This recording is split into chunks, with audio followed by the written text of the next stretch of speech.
Kick your shoes off, take a load off. Don't go nowhere till the show's off. Oh, you know it's gonna be a movie when you back play this Cassidy on your TV. Yeah, already know Mr. Funny Man. Coming to you and making you laugh again. Started off on the radio, now we got the Cletus Cassidy Show.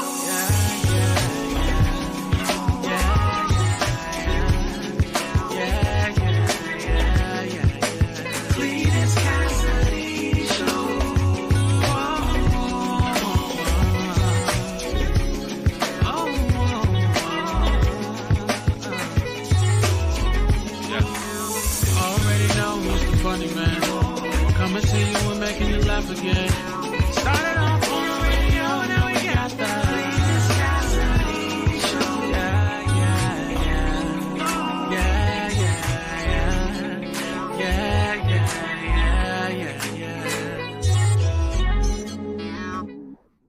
It's got to be the realest show in the history of television. You hear it all. You never know what's gonna happen. You gotta push the mute button. Good morning, everybody. Welcome to the Cletus Cassidy morning show. See you in the morning. So much happening out here, man. Welcome to the new crib. Y'all see it. Y'all see my grand piano in the back. Don't be hating. Don't hate. Haters gonna say it's a background. Haters are gonna say it's a background. Anyway, welcome to See You in the Morning. What it is a horrible idea. If you're wondering what See You in the Morning is, it's a horrible idea for me to get up every morning around the area of 7:15-ish and just get up here and just tell y'all way too much of my business. Put way too much of what's going on in my life out there, man. And so that's what I'm doing this morning. If it's your first time hearing this, you're about to experience something so cold. If you've been here before, and you chose to come back and watch again, man, you know what? I thank you. I appreciate it. You could have been anywhere in the world, but you chose to be here with me, and I appreciate that. Today's gonna be a quick show, and y'all understand why when I start talking about the show. Now, the first thing I do on this show, the only thing that's consistent and orderly on this show is the first thing I do in the morning is I get up here and I speak to everybody.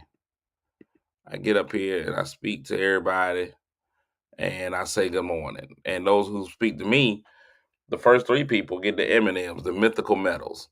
And there's nothing you can hold on to. It gives you no actual credit. You can't pawn it, but you feel good. You have a sense of accomplishment in your life. And that's what I'm here about. So let me go ahead and do that real quick. Winning the bronze this morning is Lynette Smith. Good morning, Lynette. Good morning. Winning the silver is Roberta. And winning the gold, holding it down for the fellas, my man Denzel. Don't call me Washington Glover. So gold goes to Denzel, silver goes to Roberta, and the bronze goes to Lynette. All right. Also getting in here on the Good Morning train, Kim Cat Thomas Jones. Good morning. Marche Trouble Copeland. Eminem, Michelle McKinley in the building. Eartha Garrett is here. Crystal Sex Appeal, Jackie. Melissa's in the building. Betty Burnett, good morning. Lisa, Ida, just like Candy is in the building. Katrina. Dion, good morning. Tanya, good morning. Roberta, good morning. Linda James, good morning. My man Willie Jordan, man, in here. Surviving through the pain of being a Bronco fan and them losing last night. Rosetta, good morning. Denault, Thea, good morning. La Barbara, Chanel, my cousin Steve, Aunt Pat, Bree, all of y'all are in the building. So good morning to y'all. I'm gonna let y'all know why I'm in here today. I'm not gonna be here long. I ain't even gonna lie to you. Today, sleepy. Listen, I am beyond tired. Y'all see the arm. Y'all see, I put that arm up there by accident, but y'all see the hand. It's one of the things that black people never let go. You know, when black people get a wristband, it takes them a while to take it off. No matter what they get the wristband for. If they go to the club and get a wristband, the carnival, the church hands them out, whatever it is. But me, I got the world famous wristband that black people never take off. And that's the hospital wristband.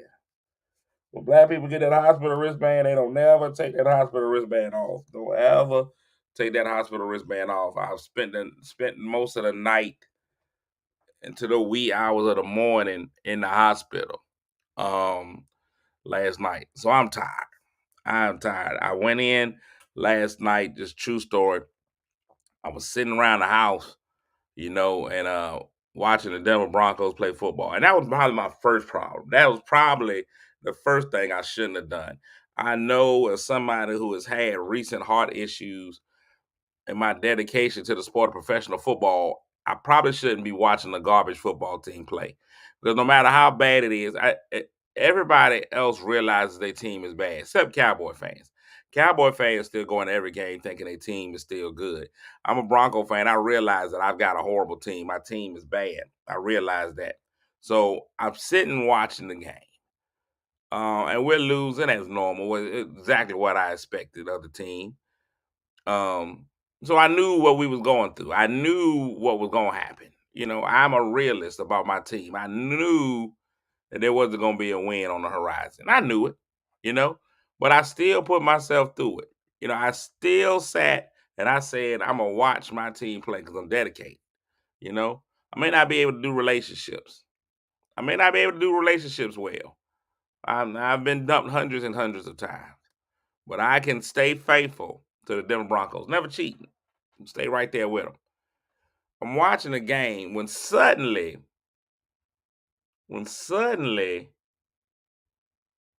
I found myself having a hard time breathing. It wasn't a normal breath process. I was trying to breathe right.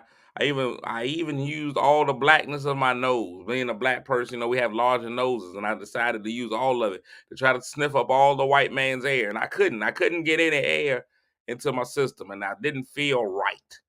I felt wrong. I just didn't feel correct. So I was feeling bad. I was like, oh no. And then I felt my heart. And I'm gonna tell you right now, it sounded my heart was beating harder than a Kojic church drum. Oh, my heart was beating harder than a 14-year-old boy with a Playboy magazine. Man, was it beating. I could just feel it. That just was like the police knocking at the door. It wasn't even a normal heartbeat. My son was here, so I couldn't go into panic mode because my son is changed his life. You see his daddy panicking, you know. Even though I wasn't sure that I was gonna make it, but I just knew I didn't need to die while he was here. You know what I'm saying? Like that'll ruin your whole day if your parent dies while you're there. And I don't know if he's CPR trained at all. He's only 11. So I was like, well, I've got to survive through this. So when I realized I couldn't breathe, I tried to get up, walk it off. I felt like I might have get ready to pass out a little bit. So I decided to call 911. I decided to go ahead and call 911. Now, I don't know if any of y'all have ever called 911, but they nosy. And I don't know any 911 operators. I don't know if any of y'all are one or if you work in that capacity. But the last thing I want to do when I call 911 is go through an interview process. It was way too much stuff going on.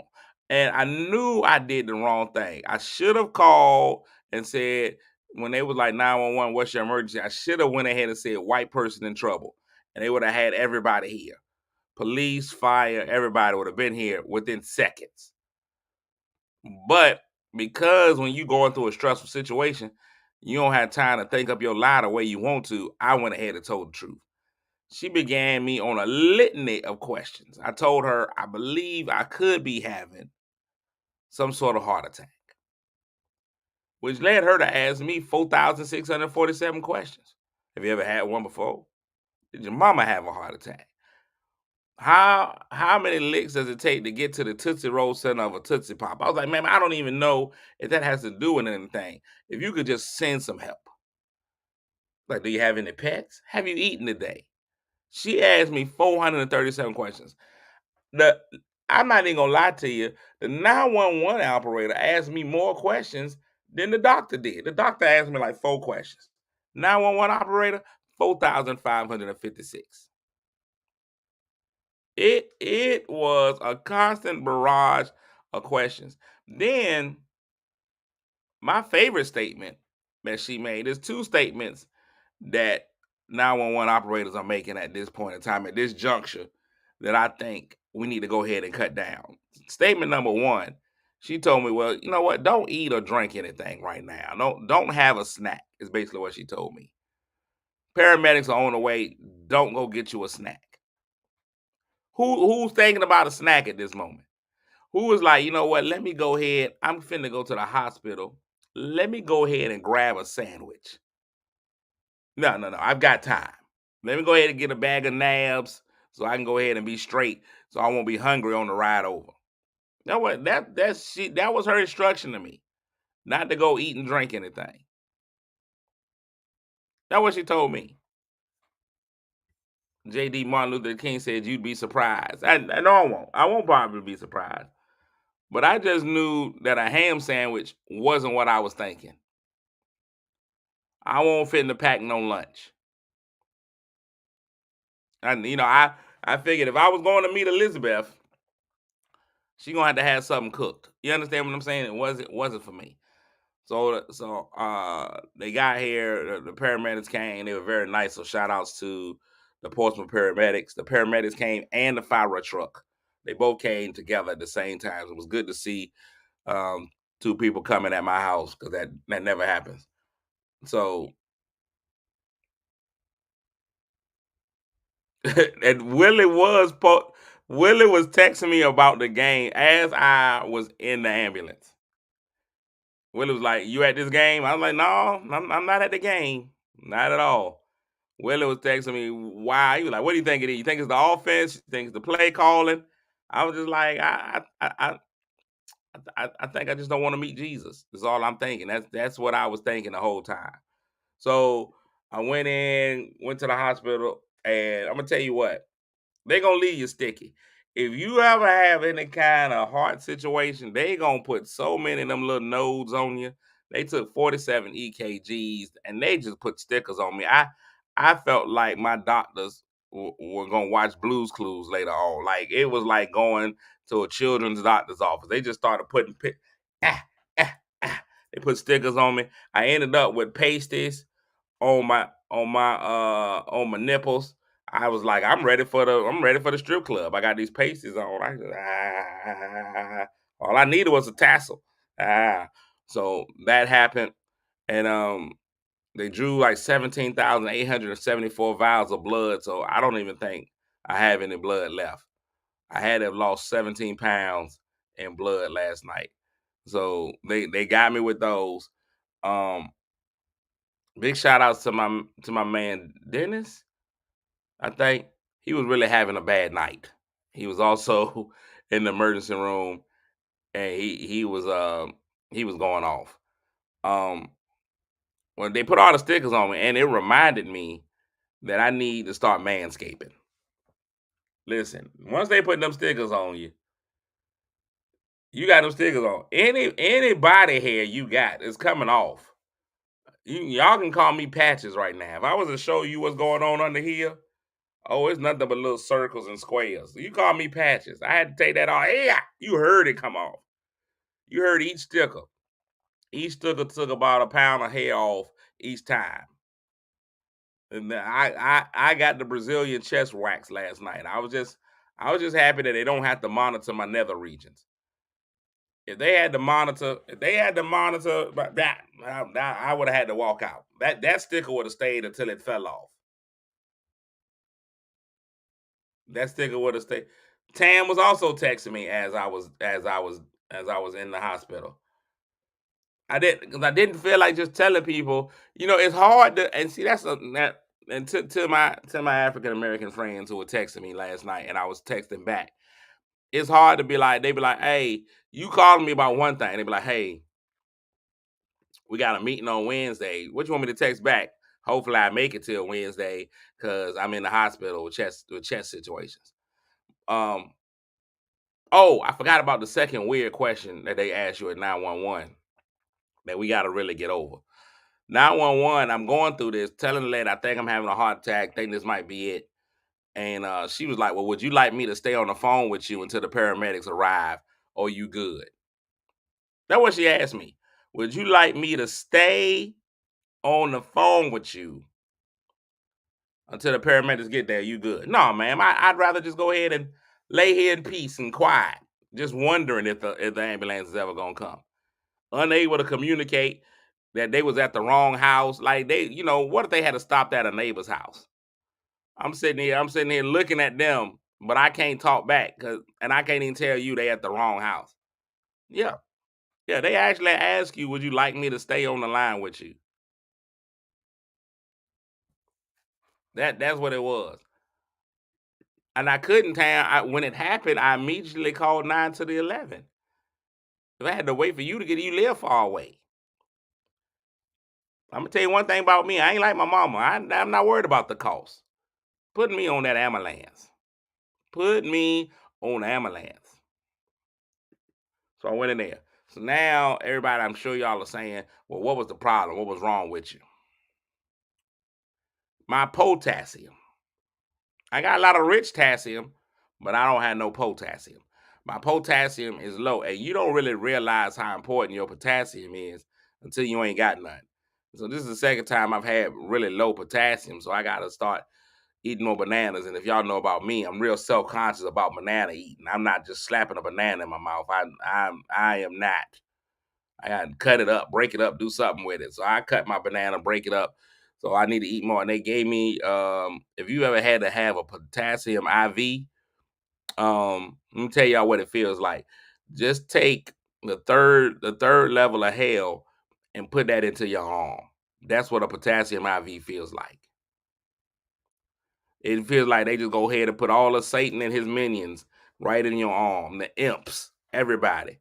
Not Gladys Knight and the pimps, just Satan and the imps. Man, that stuff hurts.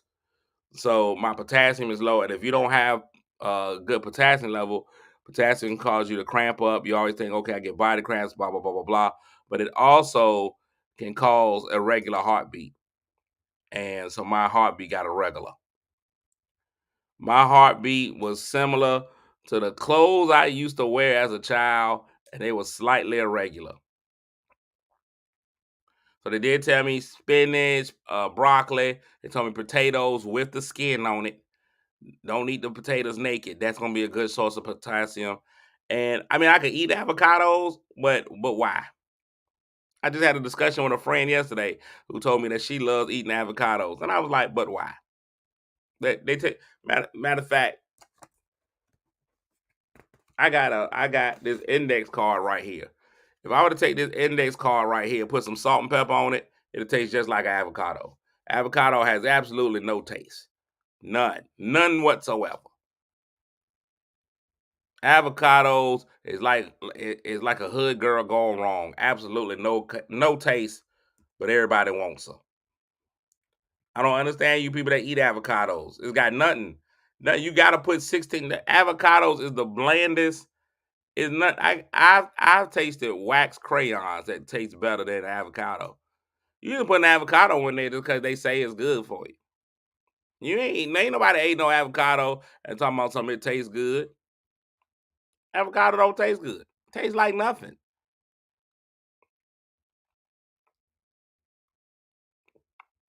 It tastes like absolutely nothing. So yeah, so that's that. Guacamole, listen, guacamole, you don't taste the avocado. You don't taste the avocado. You taste everything else that's in the guacamole. Guacamole, you tasting the pico, the gallo, the lemon juice or lime juice or whatever it is. You talking with everybody else. You talking to everything else,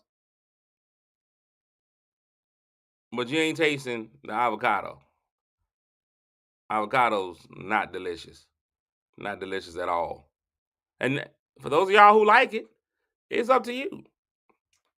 But just tell me you like eating sand. Like if you feel like sand is delicious, enjoy all the avocados you like. But there you go. But that's it. This is it. This is why I got it. And so I'll have this on for about a week and a half just so people can ask me if I'm okay. That's what you do. You don't ever take your emergency room thing off. So it's in here. I got it on. I don't know if I'm gonna eat avocado or not, but I'm just telling y'all now. I can eat the rest of the stuff. Bananas. I can eat the broccoli, the spinach, the potatoes. I don't know about. I don't know about the guac. I don't know about the. And then it's green and nasty. It look like snot. Mm-mm. Mm-mm. I rebuke the avocado. I'm gonna tell you what. If avocado had been the forbidden fruit, we'd be all right. Cause Eve ain't gonna eat that.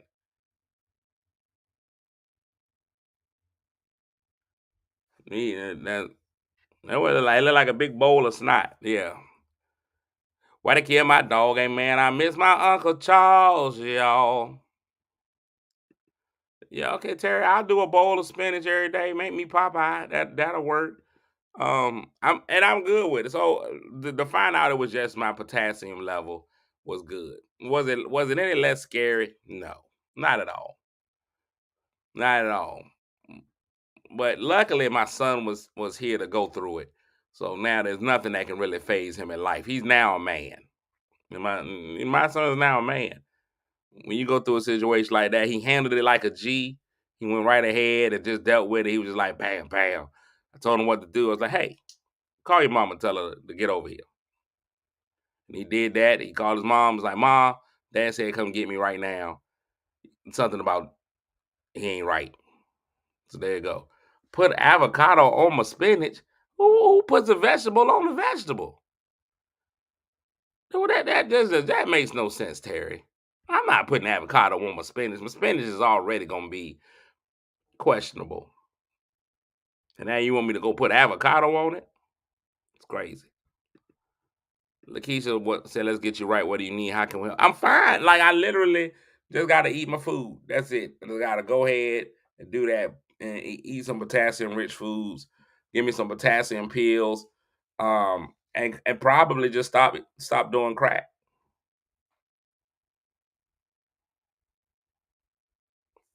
Vegetable on a vegetable sounds like a salad to me. Salad is not vegetable on vegetable violence. It's just a vegetable meeting. A salad is a vegetable buffet. That's all it is. And then you shake it up and you cause violence. He doesn't know what's going on in his life. I don't know if I'm gonna use the piano or not, Terry. I think I'm gonna just go ahead and let it just be there. Um, it's more of a show piano. What I realized is that 8 out of 10 people with a piano in their home don't know how to play it. 8 out of 10 people. It's just there to look good. So that's why my piano's back there. It's just there to look good. I'm not gonna play it at all. It's just there. It's just there. I don't have to contact. I don't know what you're talking about with these drugs, Katrina. I'm not using any PCP, but this morning I do got to call my cardiologist. I got to call my cardiologist this morning and tell him, hey, that's what they told me to do. They was like, call your cardiologist. So I'm calling him. I'm like, yo, Dr. Gupta, here's what happened last night. Potassium went. So what we got to do to keep this potassium in my system? And he's gonna tell me you need to eat better. And then that's what we're gonna do. He's gonna treat me like Dr. No. Look at you. You are fat. You need to not be fat. And this is going to happen as long as you are fat. Your body is changing in ways you don't need it to change. You no longer have any potassium. You've replaced your potassium with Crisco. So that's probably what he's gonna tell me. And then I'll be like, hey man, you don't have to talk to me like that. And he'll be like, you keep being fat, I won't be talking to you at all. And so we'll move on. That's what we're gonna do. So that's all the show y'all are getting today. Just cause I'm sleepy. Cause I'm sleepy.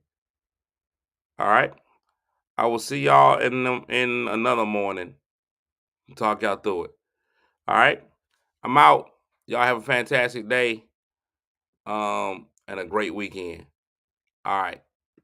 One love. Catch y'all on the next one. Peace.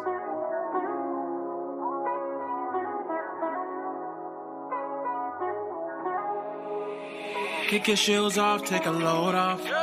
Don't go nowhere till the show's off. Oh, you know it's gonna be a movie when you back play this Cassidy on your TV. Yeah, already know Mr. Funny Man. Yeah, coming to you and making you laugh again. Started off on the radio, now we got the Cletus Cassidy Show.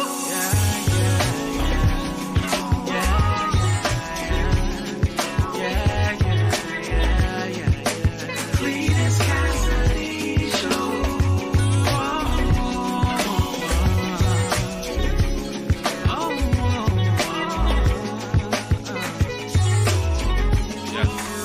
Already know Mr. Funny Man. Coming to you and making you laugh again. Started